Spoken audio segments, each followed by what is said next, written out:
Welcome to multiplying and dividing rational expressions. Today's objectives are to simplify rational expressions and to multiply and divide rational expressions.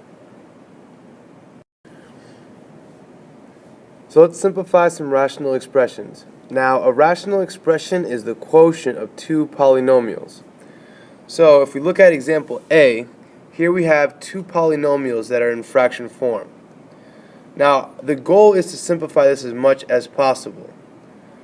So let's do a side example first, and then we'll tackle A after.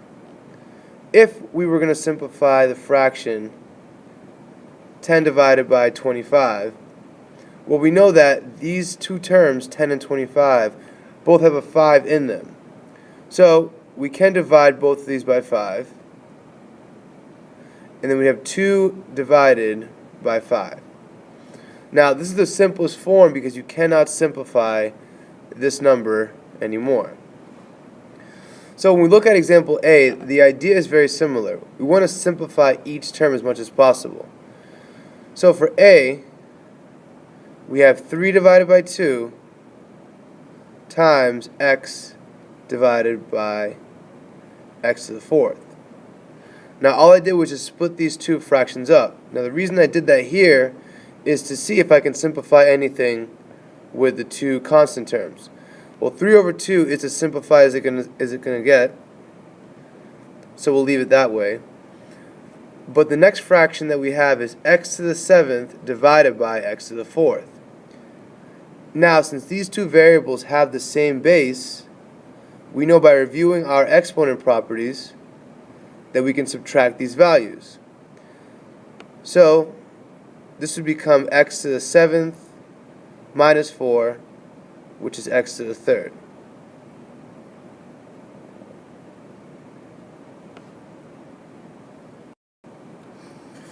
Now the second part of this question asks us to identify any values of x that make the expression undefined. Now if we look back at the original expression, we know that x cannot equal 0. We know that x can't equal 0 because if we had 0 inside of here for x, we'd have a fraction with 0 in the denominator, and that makes the function undefined. So for this function, x cannot equal 0. Okay, so for example B, we have to do a little bit more before we're able to simplify this rational expression. The first thing we have to do here is factor the numerator and the denominator.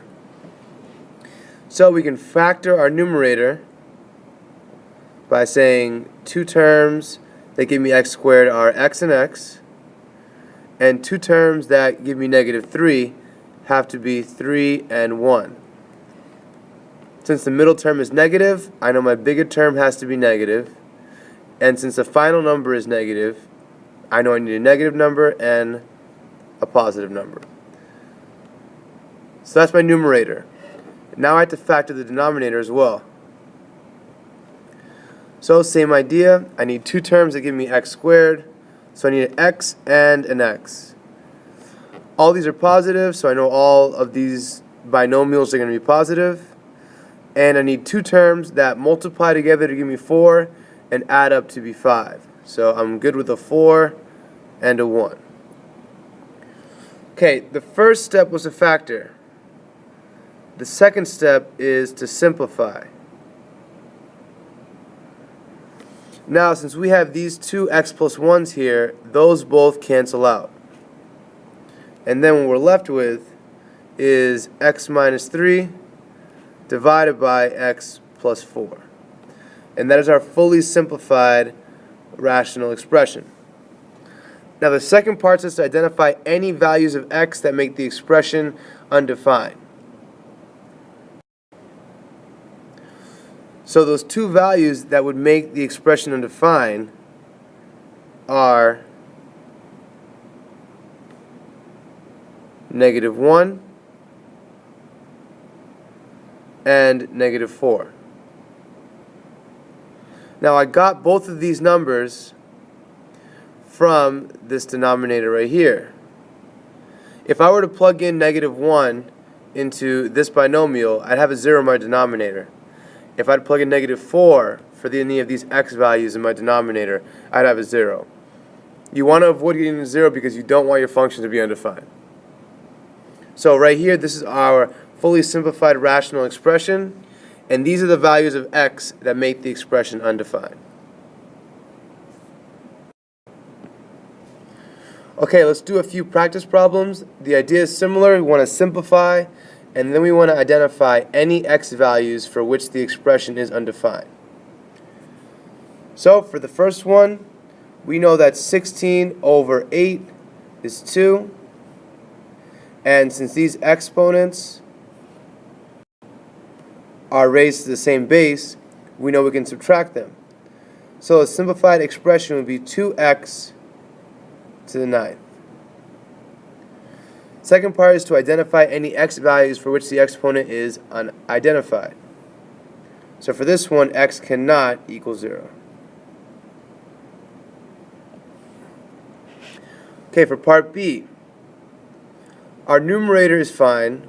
We can't simplify that anymore, but we are able to factor our denominator. So I need two terms that give me 3x squared, so I have 3x and an x. Then I need two terms that are going to give me -4, but since my coefficient for this term isn't 1, I have to do a little bit of guess and check. So if I put a 1 here and a 4 here, and I make this number negative and this number positive, that would work out because I'd have 3x squared minus 3 plus 4x minus 4. So here's my factored expression. I know that these two cancel out now because I have two 3x plus 4's. And then what I'm left with is 1 over x minus 1. So what can't my x values be? Well, I know that one of my x values can't be 1 because if I plugged 1 right here, I'd end up with 0. So to find the other one, what I need to do is I have to take this part of the expression and equal it to 0. So I'll do 3x plus 4 equals 0. And then I have 3x equals -4.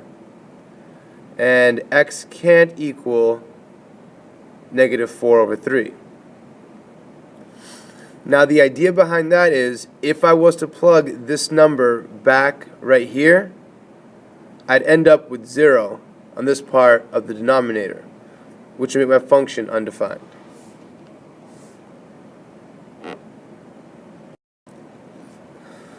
Sometimes when simplifying, we're going to have to factor out a -1 from either the numerator or the denominator.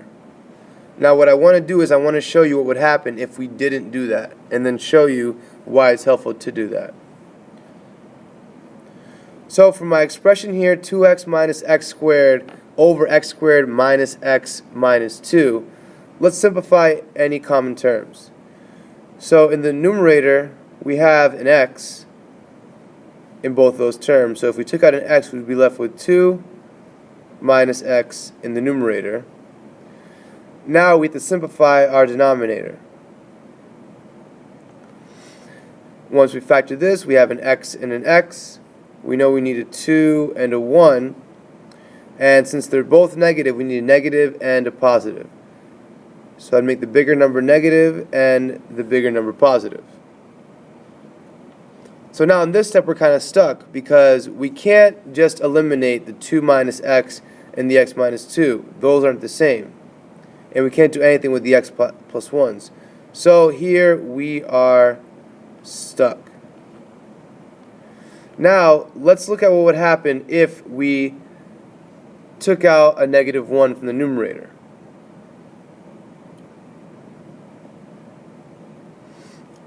So if I took out a -1 on the top, I'd have to have a -2x minus an x squared. Now as you can see, I still have an x and an x here, So I actually want to take out more than that. So let's erase this, and let's try this again. So let's take out a negative x. When I take a negative x from the numerator, I'm forcing myself to make this a negative 2. And now this becomes a plus x. Now my denominator will still be factored the same. I have an x plus 1 and an x minus 2. But now notice the similarities between this binomial and this binomial. If I wanted to, I can rewrite this. Because really all it is just swapping the order of it. So now I have minus x, and instead of minus 2 plus x, it's the same thing if I just write x minus 2.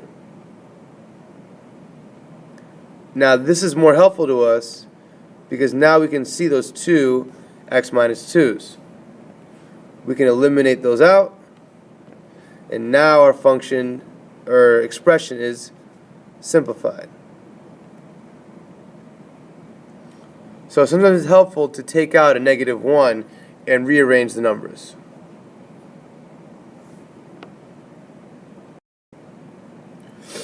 So now let's practice an example where we might have to eliminate a negative 1. So in my numerator, I have a negative x squared plus a 3x. So let me try factoring it normally. I see both of these terms have an x, so I might take out an x at first, and then I have a negative x plus 3 in my numerator. Now I have to factor my denominator. So I know I needed 2x and an x, and since my coefficient out front isn't 2, what I need to do is kind of do some trial and error. So let me try a 3 and a 1 here. Both of these should be negative because I have a negative number here and a positive at the end. And let's see if that would work out. I'd have 2x squared minus 6x minus x plus 3. And that factorization does work out. So just in case you have to refresh yourself on how to check your factoring, this works out. But that's not really what we want to do here. The goal is more to simplify this expression. So now let's see, can we cancel anything out here? Well, we can't, but we know that maybe if we took out a negative x instead, these signs would change. So let's try it again. So now instead of taking out an x, let's take out a negative x. If I take out a negative x from this original expression, now I'm left with x minus 3. My denominator would be the same. I'd have 2x minus 1 times x minus 3. And now I'm good because I can eliminate those, and I'm left with negative x over 2x minus 1. Now the second part of the question asks us to identify any x values for which the expression is undefined. So what I'm going to do is take both of my binomials and equal them to 0.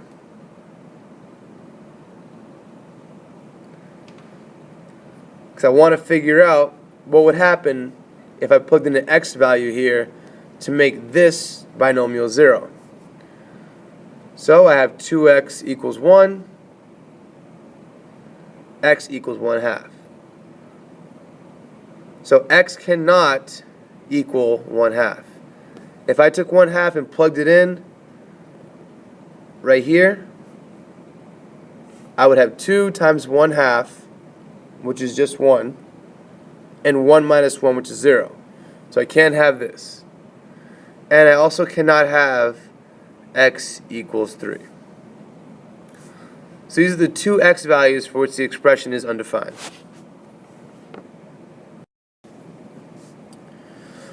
Alright, so now let's get into multiplying rational expressions.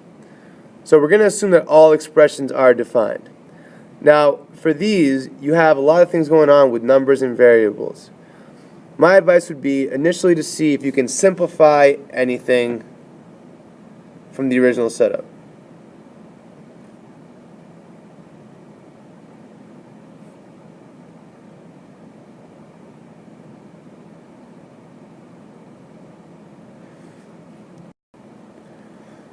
So I would look at the constants first. Now think about the fact that these two expressions are multiplied together. So first thing I'm going to do is look at this 2 and this 8. Now if I multiplied those together, I know I'd have 2 over 8 at some point. So I can combine these as 2 over 8. Next thing I'll do is look at this 15 and this 3. And I know at some point those are going to be in this order. Then I look at my x's. Here I have x to the 4th times x squared. And on the bottom I have x squared times x to the 3rd. So now I've handled all the constants and I've handled all of the x's. What's left is the y's. So in the numerator I have y to the 5th, and in the denominator I have y squared. Now the good part about doing this is it's much easier to see what's going to simplify out. If you try to do it from the beginning, it can get kind of messy. So once we group all the common terms, it's easy us to see which fractions are going to simplify out. For example, in this first one, 2 over 8, we know it's going to be 1/4. We know 3 goes into 15 5 times, so that's just going to be 5 over 1. Here I multiply these together first. I have x to the 6th over x to the 5th. Now here I have y to the 5th over y squared.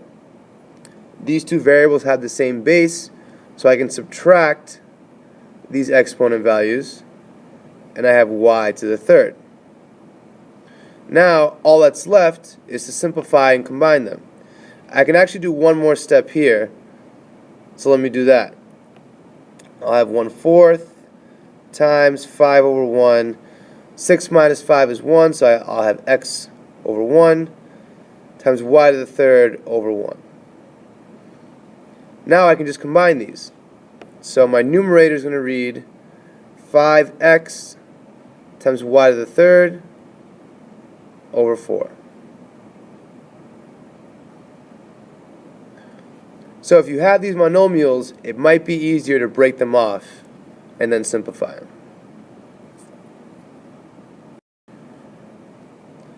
So example A, we worked with monomials. In B, we're going to work with binomials, and it's going to be a little different.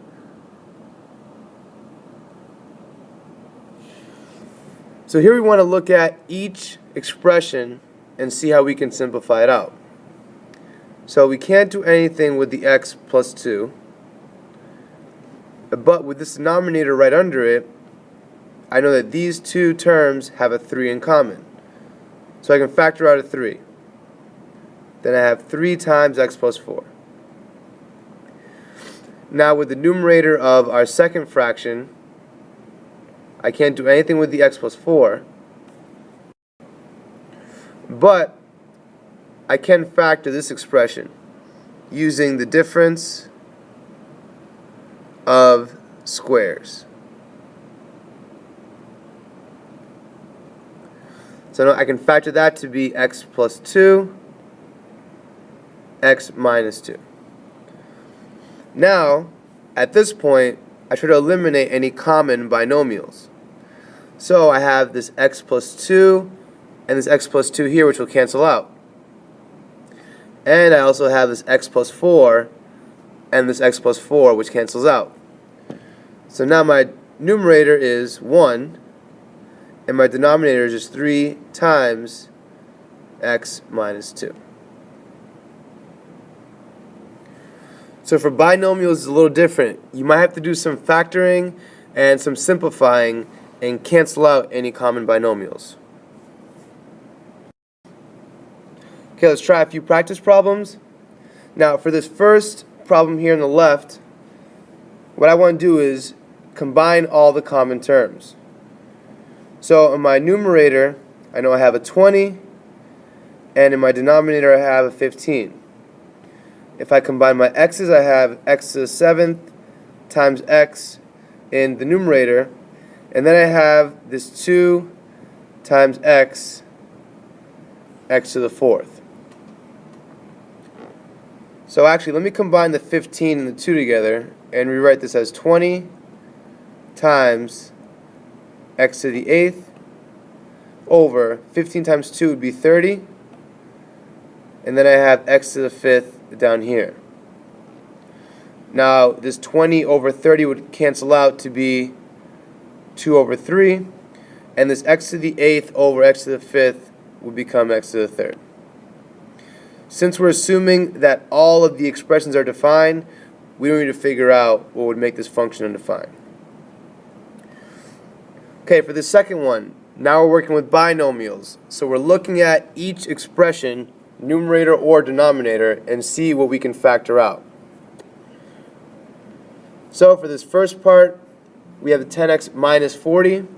We can actually take out a 10 from the top, and then we're left with x minus 4. Now for this denominator, we can factor this. So we have an x up front, and we need two numbers that multiply together to give me 4 and combine to give me 6. So I know I need a 4 and a 2, and they can both be negative. So that was the first fraction. Now for the next one, we can't do anything with the x plus 3, but we can factor out a 5 out of this denominator. So we take a 5 out, and we're left with x plus 3. So the first step is always to factor out each expression as much as possible. Then you just simplify. Here I have my x minus 4s, those cancel out, and then here I have these x plus 3s that cancel out. So my final expression is 10 divided by 5 times x minus 2.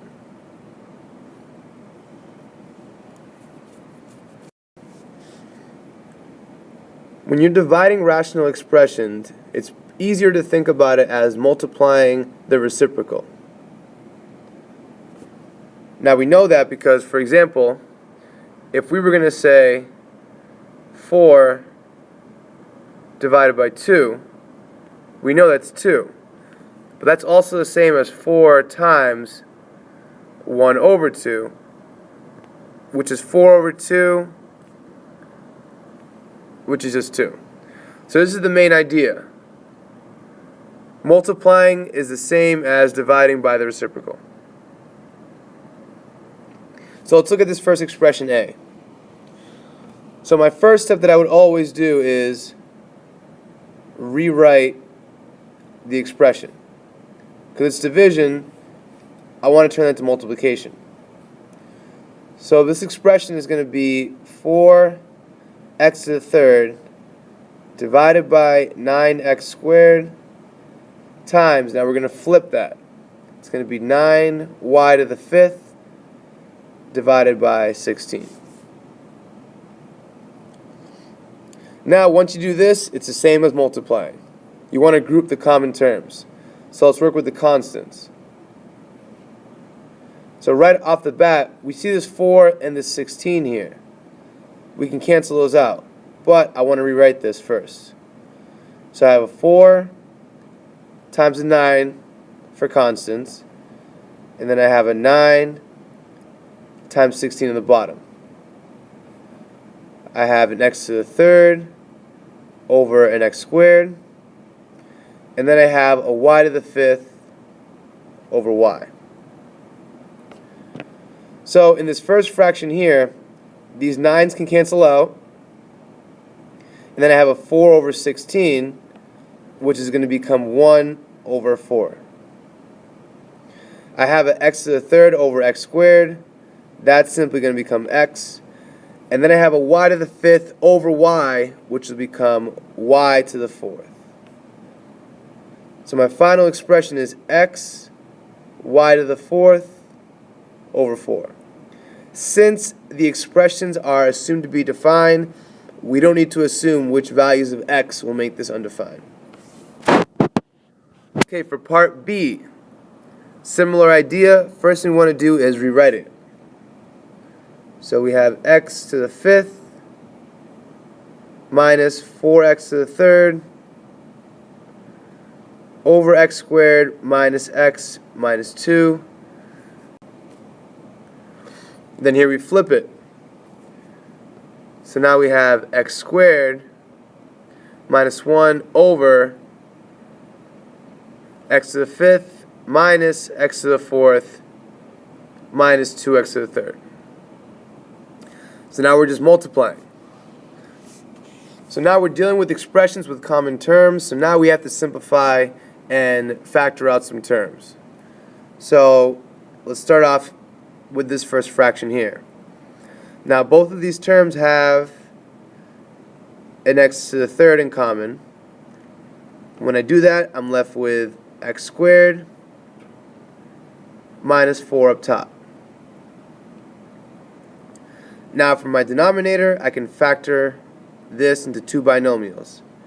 I have an x and an x. I need a 2 and a 1. One should be negative, one should be positive. The bigger number should be negative, the smaller number should be positive.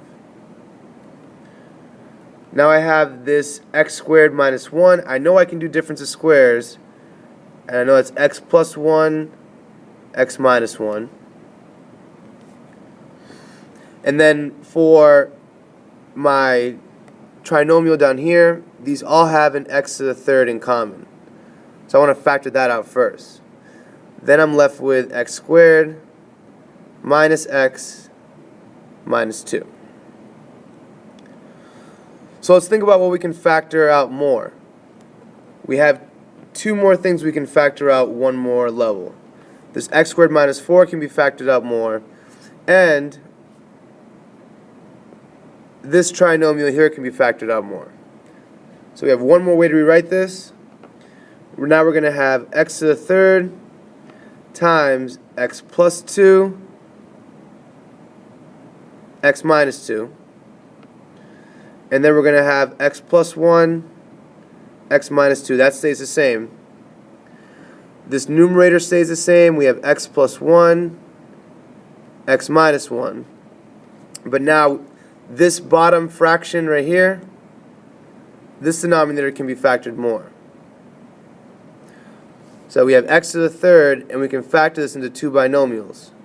We have an x, and it's going to be the same as this one here, x plus 1, x minus 2. Now a lot of steps, but each step in itself is pretty easy to understand. The bigger picture is harder to put together. So now once we get to this step, we factor out and eliminate all common terms. We have an x to the third here, and x to the third here. Those cancel out. We have an x plus 1 and x plus 1. Those cancel out. X minus 2, x minus 2. Those cancel out. And I think that's all we can do. So our final expression is going to be x plus 2 times x minus 1 over x minus 2 x plus 1. So it's kind of fun eliminating all the pieces, but the hard part is staying organized here.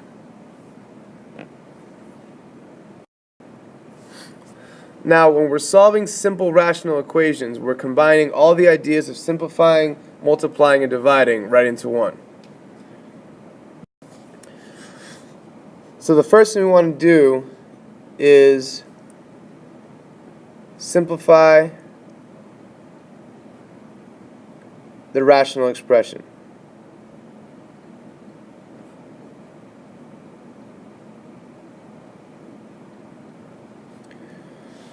So my rational expression of x squared minus 9 divided by x plus 3 can be simplified using difference of squares to be x plus 3, x minus 3 over x plus 3, and this is equal to 7. So I have my two x plus 3's I can cancel out, so those go away, and then what I'm just left with is x minus 3 equals 7 and x equals 10. Now it's very important to check these solutions to see that they still work out. So if I check my solution of 10, I'm going to have 10 squared minus 9 over 10 plus 3. Now this should equal 7. So 100 minus 9 is 91 over 10 plus 3, which is 13. 91 over 13 does indeed equal 7. So x plus 10 works for a solution. So if we're having you check your solutions, that means sometimes the solution may not work out. Let's look at example B. In example B, we have a trinomial that we have to factor to simplify out. So I'm going to factor my trinomial at top, and I need an x and an x, and I need a 4 and a 1. The bigger number should be positive, smaller should be negative, and we can already see what's going to be able to cancel out here.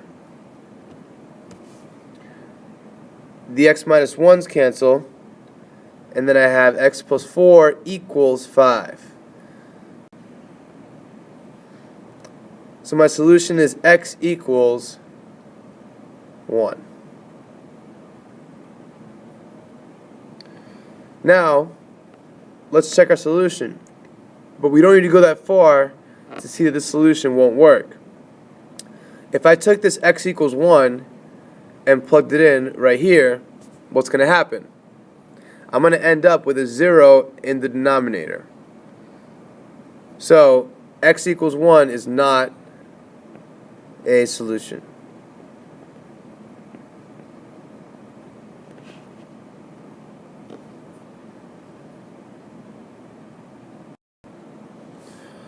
Okay, let's practice one problem and then let's check our solution. So here we have to factor out to simplify our expression. So I'm going to factor out our numerator with the hopes of canceling something out. So I have an x and an x here. I have a negative 12, so I know I need a 4 and a 3. And I'm probably going to be canceling out this x plus 4. So I know this should probably be x plus 4, and this should be negative 3. This is equal to negative 7. Our x plus 4's cancel out, and we're left with x minus 3 equals minus 7. Add 3 to both sides, we're left with x equals negative 4. So we want to check the solution. If we were to plug in a negative 4 right here, we'd have a denominator that equals 0. Therefore, there is no solution.